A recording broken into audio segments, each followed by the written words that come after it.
Hello guys and welcome to another video. Now let's look at the match between the Chicago Bears and the Dallas Cowboys. Man, what a game this was. I mean, going in, the Bears were kind of the underdogs, right? They had this reputation of being a bit shaky offensively. Maybe not the most consistent out there, but they totally flipped the script with that 31-14 win over the Cowboys. It's like, where do you even start with that? Caleb Williams was just unbelievable, wasn't he? The guy was throwing lasers all night, going 19 for 28, 298 yards and a whopping 4 touchdowns. Talk about stepping up against a challenging defense. And to think, the Cowboys had no sacks. 0. That offensive line deserves massive credit for giving Williams the time he needed to deliver those massive plays, like that 65-yard bomb to Luther Burden III. Crazy stuff. But here's the thing. This win wasn't just about offense. It showed that when the Bears get their act together, they're a balanced force. If they keep this going, man, the season could get really interesting. So if you love these breakdowns, make sure to hit that subscribe button. We're diving into more insights right here. Now, turning our focus to the man leading the charge, Caleb Williams. And wow, what a performance he put on. Caleb Williams, the name we're starting to hear more and more, just lit up the field, didn't he? He's not only smashing records, but also smashing expectations. I mean, completing 68% of your passes and racking up 298 yards against the Cowboys' defense. That's not just good, that's incredible. But let's break it down further. Williams threw 4 touchdowns, folks. 4! And it's not just the numbers that were impressive, but it's how he did it. We're talking about an average of 10.6 yards per attempt, showing that he's not afraid to stretch the field and make those big plays when it counts. This guy's not just a quarterback. He's practically redefining the role, maintaining composure under pressure, reading the defense like an open book, and executing plays with precision. And the way he connected with his receivers, just beautiful. His chemistry with Rome Odunze and Luther Burden III was electric. That 35-yard touchdown with Odunze and the 65-yard bomb to Burden III, those weren't just plays, they were statements. These connections tell us that Caleb isn't just creating plays. He's building a foundation for a potentially explosive Bears offense. It's really getting hard not to see Williams as a star in the making, someone who could really pivot the Bears season and steer it towards greater heights.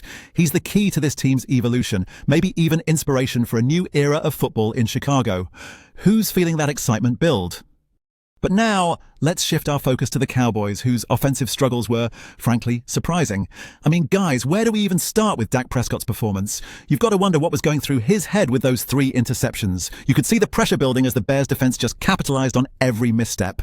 Prescott's usually so reliable, but today, it seemed like nothing was going their way. Now, here's the thing. The interceptions weren't just flukes. The Dallas offense, normally a well-oiled machine, was sputtering. I mean, were these interceptions more about errant throws or maybe miscommunications with the receivers? It felt like a bit of both, right? Watching the rhythm fall apart was quite something. Prescott usually manages such scenarios with ease, but the Bears forced him into errors that derailed their momentum completely. And it's not just Prescott. The Cowboys tried to adjust their strategies mid-game, but it looked like they could never really break free from, well, the Bears' stranglehold. You wonder if maybe they should have relied more on their running game to open things up. Yet when they did, it seemed ineffective, with the Bears consistently maintaining control over field position and the clock. So, at the end of the day, the Cowboys' lack of adaptability highlighted cracks in their approach. They were simply outplayed by a team that capitalized on every single mistake. The lesson here is about execution and responding under pressure, critical essentials that were missing this time around for Dallas. But you know what? Let's shift over and talk about the kind of plays that kept the pressure on the Cowboys right from the get-go. The Chicago Bears, wow, they came firing on all cylinders, turning heads with those explosive plays in the first quarter alone. We're talking about Rome Odunze's spectacular 35-yard touchdown, people. Seriously, that was a clinic on execution and timing. Caleb Williams, I mean, this guy just radiated confidence in trusting his receiving core, and it paid dividends.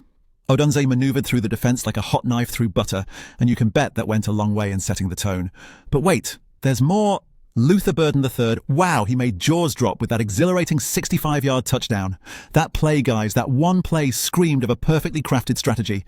Burden was lightning fast, exploiting every little gap in that Cowboys defense. You could see how his timing and speed caught Dallas completely off guard. These early plays were more than just points on the board.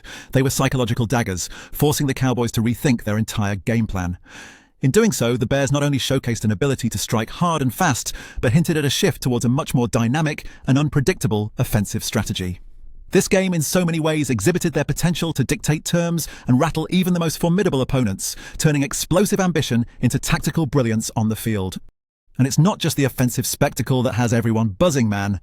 It's the way the Bears' defense seamlessly melded into the picture, crafting a complete team performance. You've got to hand it to them. The defensive front faced the Cowboys' offensive arsenal, and they thrived. From the first whistle, the Bears applied relentless pressure, not giving Dak Prescott a moment to breathe, right?